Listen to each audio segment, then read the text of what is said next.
오늘 저는 변함이 없으신 하나님, 끈질기게 우리를 붙드시는 하나님에 대해서 제가 말씀을 드리려고 합니다. 먼저 시편 23편 6절입니다. 나의 평생의 선하심과 인자하심이 정녕 나를 따르리니 내가 여호와의 집에 영원히 거하리로다. 오늘 예배 전에 한국말 찬양을 들었습니다. 주님의 선하심이라는 제목이었는데요. Goodness of God이라는 찬양입니다. 제가 좋아하는 찬양곡들 중에 하나인데요. 아이러니하게 제가 그 찬양을 사실은 인도 노래인 줄 알았어요. 인도 노래인 줄 알았습니다. 인도 노래를 처음으로 들었습니다. 그래서 그 노래는 인도 노래구나. 이 노래, 저는 이제 곡을, 멜로디를 듣고 이제 그걸 듣기 때문에, 이 찬양 참 좋다. 이렇게 생각을 했는데요. 나중에 알아보니까 영어 찬양이고, 너무나 알려진 찬양이에요. 그래서 영어 노래는 1억 뷰가 넘게 그 찬양을 본 아주 유명한 찬양곡인데요. 한국어, 일본어, 중국어, 스페인어, 프랑스어, 스위스어, 네덜란드어, 필리핀 따갈로그 모든 버전의 찬양이 유튜브에 있습니다. 여러 나라 말로 찬양되어지는 그런 곡인데요. 하나님의 선하심을 노래하는 것인데 시편 23편 6절에는 하나님의 선하심이 나를 추격한다. 그렇게 말씀합니다. 제가 우리 한국말 성경에 하나님의 선하심이 정녕 나를 따르리니 이렇게 되어 있죠. 영어로는 follow 이렇게 쓰여져 있는 버전이 있고요.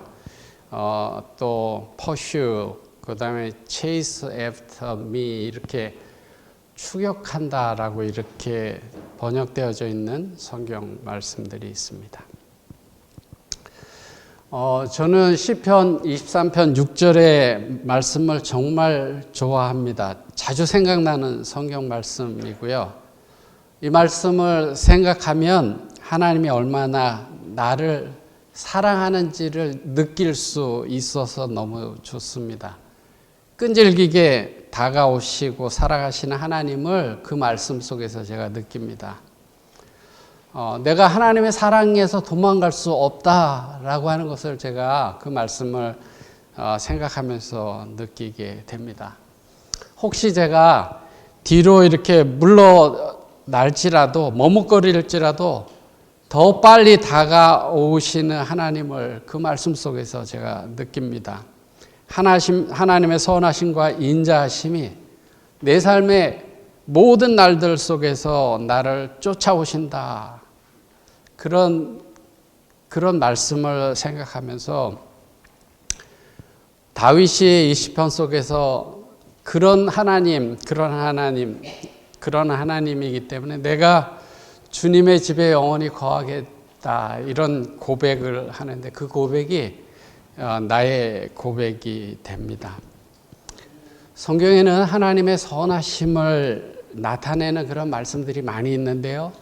특별히 포기하지 않고 고멜을 찾는 호세아를 통하여 하나님의 사랑이 얼마나 큰지 끝이 없는지를 보여주고 있지만 이 시간 저는 에스겔서에 있는 한 성경 말씀을 살펴보면서 하나님이 우리를 어떻게 사랑하시는지를 느끼는 시간이 됐으면 좋겠습니다.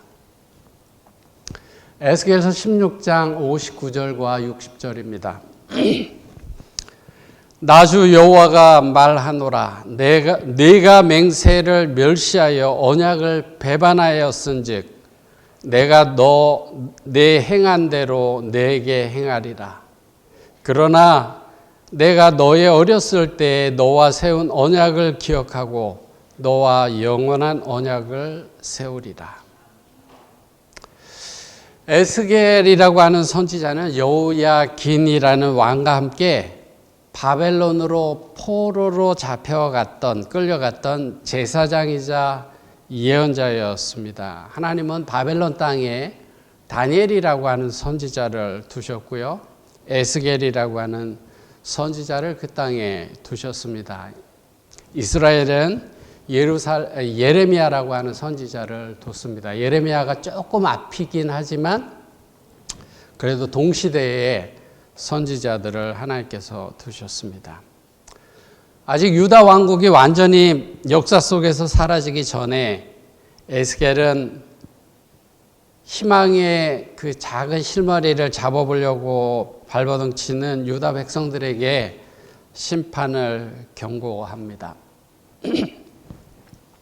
에스겔은 하나님께서 왜 심판하시는지를 묻는 유다 사람들에게 그들의 신앙 상태를 하나하나 따지고 이야기를 합니다. 에스겔은 비유와 환상을 통해서 유다의 신앙 상태를 고발합니다.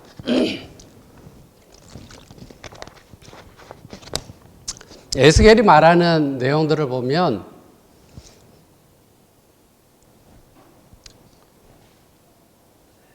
간단하게 말하면 같은 하나님의 성전을 가장하고 있지만 그들의 실상은 이방 신들이 그곳에 가득하고 보이기에는 하나님께 예배를 드리는 것 같지만 실상은 이방 신에게 절을 하고 있다고 에스겔은 이야기를 합니다. 더군다나 백성들을 이끌 지도자 자리에 있는 장로들과 제사장들이 더 심하다고 에스겔은 한탄합니다. 하나님의 성전에서 태양신을 섬기고 이방신을 섬깁니다. 그런 이스라엘 백성들에 대해서 하나님은 이런 유다의 모습을 보고 가증하다라는 말을 여러 차례 합니다. 에스겔 8장 6절에 그들이 여기서 크게 가증한 일을 행하여 나로 내 성소를 멀리 떠나게 하느니라. 너는 다시 다른 큰 가증한 일을 보리라 하시더라. 이스라엘 백성들이 성소에서 행하는 가증한 일 때문에 하나님은 성소에 계실 수 없어서 떠나실 수밖에 없다 이렇게 말씀합니다. 이런 가증한 일에 대해서 굉장히 많이 성경은 이야기하고 있는데 8장 9절에도 또 내게 이르되 돌아가서 그들이 거기서 행하는 가증하고 악한 일을 보라 하시기로 보면 너무나 가증스러운 일들을 이스라엘 백성들이 하는 모습들을 보게 됩니다. 에스겔은 여러 가지 비유와 말씀으로 유다의 신앙 상태를 이야기하지만 그 비유 가운데 가장 충격적인 비유는 유다가 마치 창녀와 같다라고 몸하는 사람과 같다라고 이야기를 합니다. 예루살렘이 하나님을 떠나서 이방신을 숭배하는 그 모습을 이렇게 비유적으로 노골적으로 이야기를 하고 있기 때문에 에스겔을 당시의 사람들은 반갑게 받아들이지 않았을 겁니다. 에스겔의 이야기가 듣기 싫은 거죠. 에스겔의 이야기가 귀에 거슬리는 그런 이야기들을 했습니다. 하나님을 떠나서 이방신들을 섬기는 그 예루살렘의 영적 상태를 질타하는 에스겔은 하나님께서 예루살렘 성전을 떠나가신다라고 하는 그런 벼락 같은 말을 쏟아냅니다. 정말로 에스겔서 10장부터 보면 하나님께서 지성소를 떠나서 성전의 문지방으로 떠나는 것을 말씀하고 있습니다. 에스겔 10장 4절에 보시면요.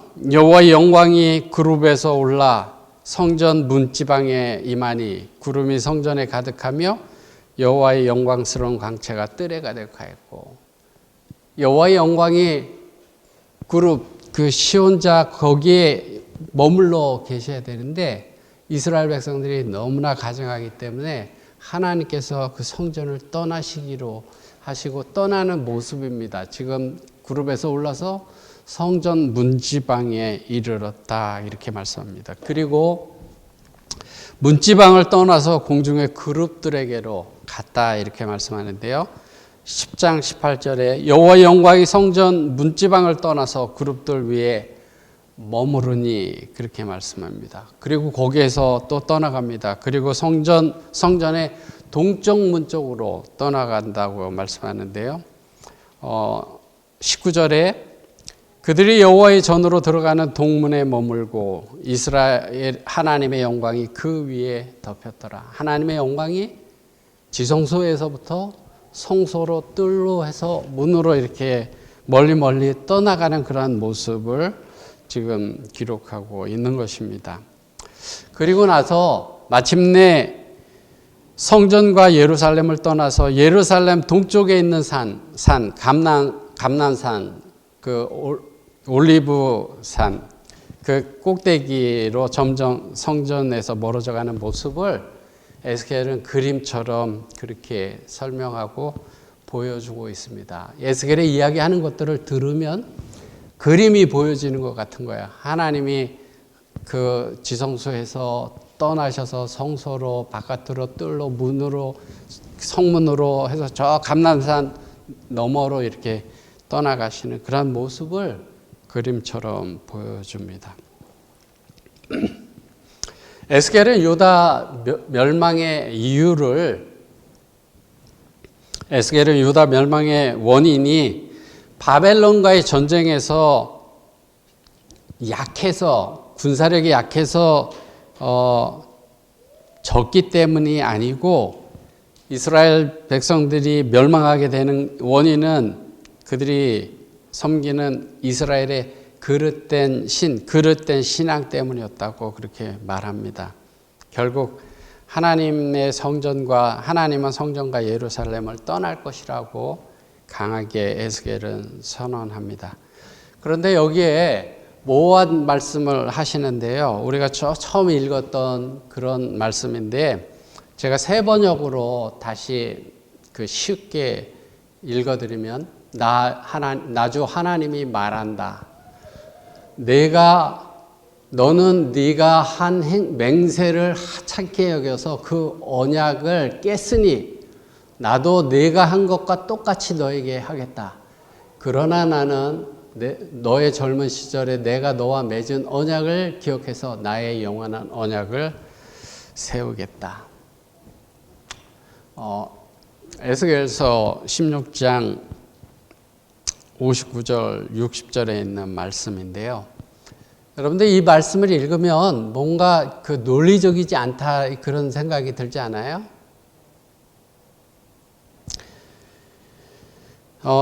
에스겔서 16장을 지금 59절 60절이잖아요. 근데 1절부터 쭉 보면 그 이스라엘 백성들이 어떤 형편이었는지 버려진 갓난아기가 같았는데 이제 쭉 이야기를 하면서요. 에스겔서 16장에 유다의 죄가 어땠다. 몸 파는 여자와 같다. 소돔과 사마리아가 유다보다 훨씬 덜 죄를 지은 것 같다. 그렇게 계속 말씀을 하시다가 59절에 그렇게 네가 나의 언약을 깼으니 내가 너의 행한 대로 해주겠다. 이렇게 말씀하신 다음에 60절에 그 언약을 기억해서 내가 너와 영원한 언약을 세우겠다. 그렇게 말씀하시는 하나님의 약속의 말을 우리가 어떻게 이해해야 될까요? 네가 한 대로 내가 행해주겠다. 이렇게 말씀하신 다음에 너와 영원한 언약을 세우겠다. 이렇게 말씀하시는 거예요. 참 우리가 얘기해도 그렇게 이야기를 하지 않죠. 이게 좀 말이 맞지 않는 이야기처럼 그렇게 들려집니다. 하나님은 유다가 행한 대로 똑같이 그들에게 행하겠다고 그렇게 하셨습니다. 유다가 하나님에게 어떻게 했는가 하면 유다는 언약을 배반했습니다. 그러면 하나님도 언약을 취소해야 되는 거예요. 왜냐하면 한 대로 해는 거니까 이스라엘 백성들이 하나님의 언약을 깼으면 하나님도 언약을 취소해야 되죠. 그런데 바로 뒤에 60절에 오히려 그 언약을 기억하고 너와 영원히 언약을 세우겠다 이렇게 말씀하시는 거예요. 참 이상하죠. 너희들 행한 대로 행하겠다 그래 놓고 내가 언약을 영원히 세우겠다 이렇게 말씀하시는 것입니다.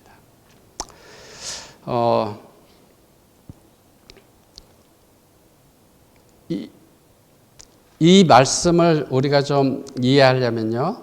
너는 나에게 한 맹세를 하찮게 여겨서 언약을 깼으니 나도 너가 한 것과 똑같이 너에게 하겠다. 그래서 나는 내 젊은 시절에 내가 너와 맺은 언약을 기억해서 너와 영원히 언약을 세우겠다. 이렇게 이해해야 되는데 조금 이제 좀 설명하면요. 하나님께서 거룩한 땅 가나안을 이스라엘 백성들에게 주셨습니다. 그리고 마치 이전에 가나안 사람들이 하던 것 같이 스스로를 더럽히지 말라고 하나님께서 말씀하셨습니다. 자, 레위기서 18장 24절입니다. 이렇게 말씀하십니다. 너희는 이 모든 일로 스스로 더럽히지 말라. 내가 너희의 앞에서 쫓아내는 족속들이 이 모든 일로 인하여 더러워졌다. 지금 가나안 땅에 있는 사람들이 스스로를 더럽혔기 때문에 그들을 쫓아냈다. 너희는 가나안 땅에 들어가서 스스로를 더럽히지 말라 이렇게 말씀합니다. 그리고 뭐라고 말씀하는가 하면요. 만일 스스로를 더럽히면 너희들이 머무는 땅까지도 더럽게 된다고 레위기 18장 25절에 하나님께서 말씀하시면서요. 그 더럽혀진 땅을 하나님께서 벌하실 것이고 그 땅에 사는 사람들을 토해낼 것이다. 하나님께서 그렇게 말씀하셨습니다. 18장 25절이요. 그 땅에 사는 사람들이 더럽혀지면 그 땅도 더러워졌으므로 내가 그 악을 인하여 벌하고 그 땅도 스스로 그 거민을 토하여 내느니라. 지금 가나안 땅의 사람들이 그랬다는 거예요. 그 사람들이 스스로 가증하고 더러운 게 일해서 그 땅도 더러워졌고 그 땅은 그 백성들을 토해내 버리게 됐다는 거예요. 그래서 이스라엘 백성들이 그 땅에 들어가게 됐는데 너희들은 그렇게 하지 말라. 너희들이 만약에 그렇게 되면 그 땅은 너희들을 토해낼 것이다. 이렇게 말씀한 것입니다. 이것이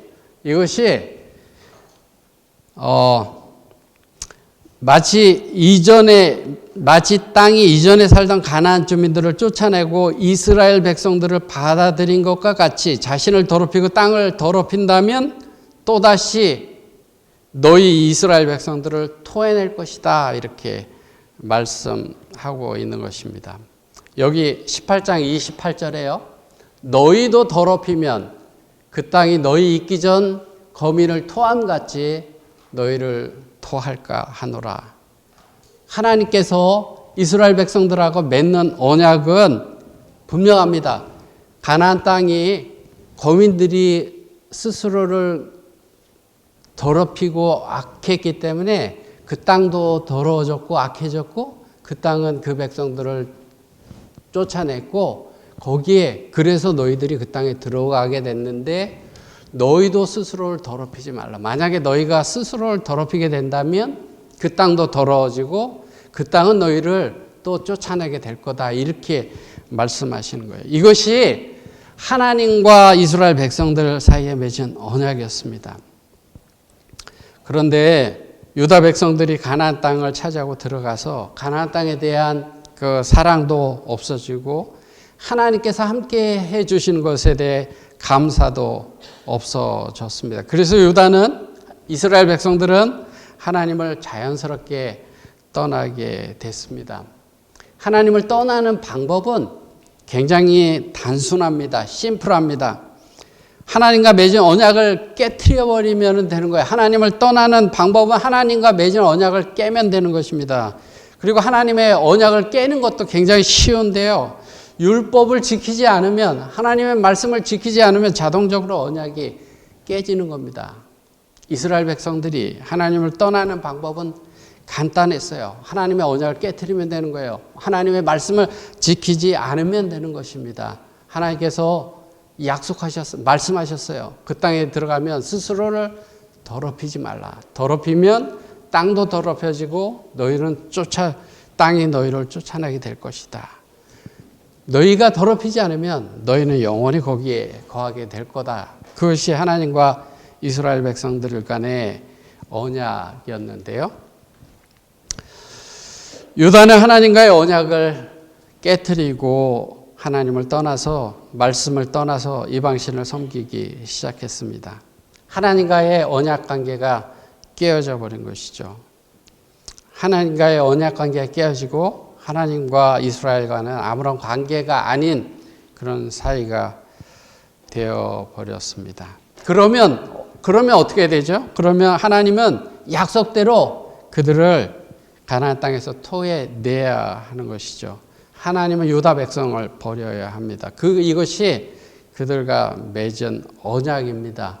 그런데 이런 유다 백성에게 하나님이 이렇게 이야기를 합니다. 지금 에스겔서 16장 59절과 60절의 말씀, 아까 읽었던 말씀을 생각하면서요. 자, 제가 설명합니다.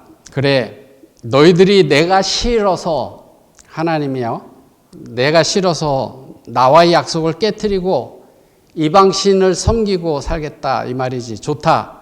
그러면 나도 너희와의 약속을 깨겠다. 우리가 서로 한 약속대로라면, 내가 약속을 깨면 우리의 약속의 관계도 자동적으로 깨지고 너와 나 사이가 남남이 되어버리게 되지만 나는 너희들이 원하는 그대로 해주지는 않겠다. 나는 애초에 우리가 했던 약속을 깨고 계속 일방적으로 그 약속을 유지하겠다. 네가 아무리 발버둥 치어천다 하더라도 너는 내 거다. 이제 내가 하나님인 줄 알겠냐? 이렇게 말씀하시는 거예요. 이스라엘 백성들이 약속을 깨면, 하나님하고 약속이 깨지면 하나님과 이스라엘 백성들은 아무런 상관이 없는 존재가 되는 것인데요. 그것이 하나님과 이스라엘 백성들과의 언약이고 약속인데 이스라엘 백성들이 깼습니다. 하나님은 이제 그들과 상관없는 존재가 돼야 되는데 하나님께서는 너희들이 언약을 깨서 내 말을 안 지켰지. 나도 너희들하고 약속했던 그 언약을 깨겠다. 너희들이 깨면 남남이 돼야 되는 것이지만 나는 그렇게 하지 않겠다. 나는 너희들 깬 대로 그대로 안 하고 너희를 끝까지 붙들겠다. 이렇게 하나님께서 말씀하시는 것입니다. 언약을 배반했으니 영원히 하나님과의 관계에서 끊어버리는 것이 마땅한데 하나님은 이스라엘이 어렸을 때 세운 언약을 기억하고 그들과 영원한 언약을 세우시겠다고 그렇게 말씀하십니다. 하나님의 언약의 의미는 끝까지 책임지시겠다라고 하는 것입니다. 비록 이스라엘 백성들이 언약을 배반하였다 할지라도 하나님께서 끝까지 놓지 않겠다, 끝까지 책임지겠다 하는 것이 하나님이 세우시는 영원한 언약의 취지였습니다. 그렇게 하는 이유를, 하나님을 떼어버리려고 하는 이스라엘 백성들을 하나님께서 끝까지 놓지 않겠다고 하시는 그 이유를 63절에 이렇게 이야기를 합니다. 63절에요. 내가 그렇게 하는 까닭은 16장 63절입니다. 내가 이렇게 하는 까닭은 네가 저지른 모든 악한 일을 용서받은 다음에 네가 지난 일들을 기억하고 놀라고 그리고 부끄러워서 다시는 입도 열지 못하게 하려는 데 있는 것이다. 세 번역에 그렇게 말씀하고 있고요. 이는 내가 내 모든 행한 일을 용서한 후에 너로 기억하고 놀라고 부끄러워서 다시는 입을 열지 못하게 하려 함이니라. 나 주 여호와의 말이니라 하셨다 하라.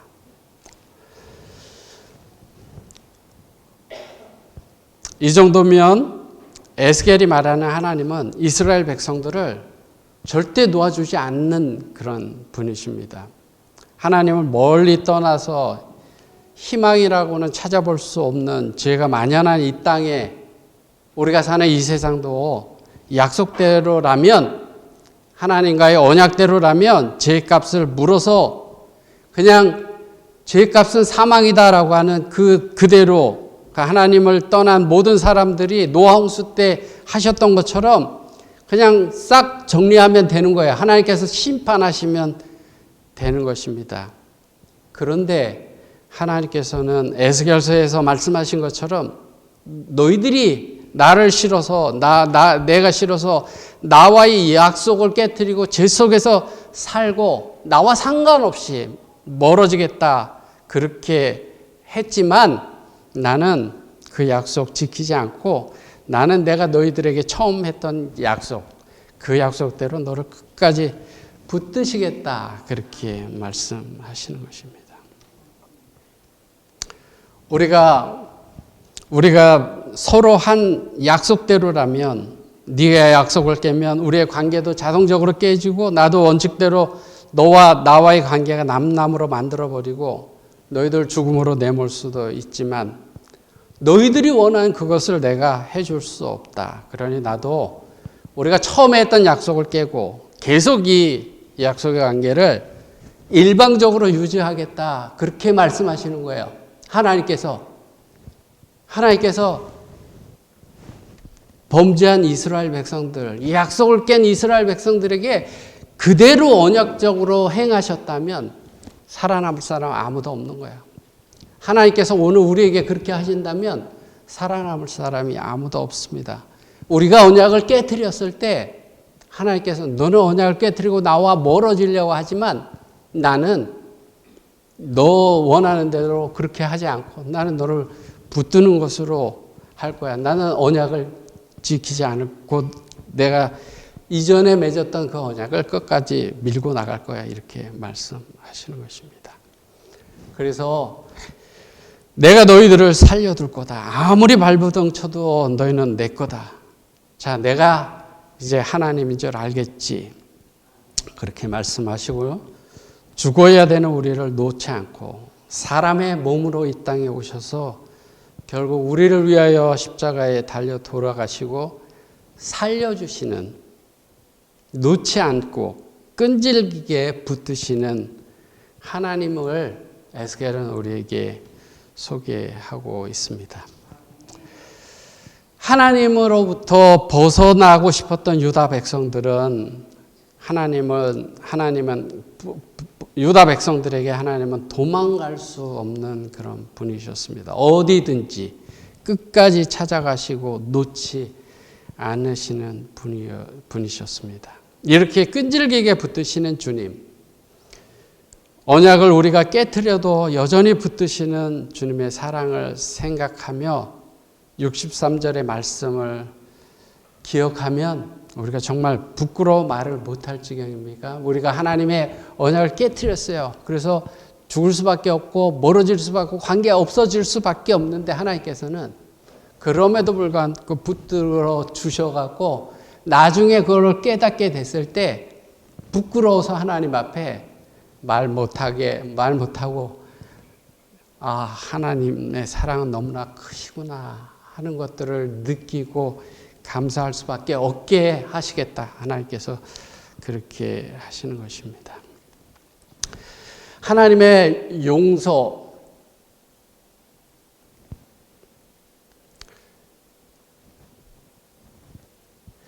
하나님의 용서를 아는 신자들은 용서에 놀라고 용서로 인해 부끄러워서 다시는 입을 열지 못하게 됩니다. 자신이 무엇을 했노라고 하나님을 위해서 무엇을 했노라고 말할 수 없게 됩니다. 자신들이 했다는 모든 일들이 사실은 하나님의 용서의 은혜로 말미암아 된 것이다라는 것을 알기 때문에 감히 하나님 앞에 내가 무슨 일을 했습니다 이렇게 말할 수 없어서 입을 열지 못하게 된다라고 하는 것이에요.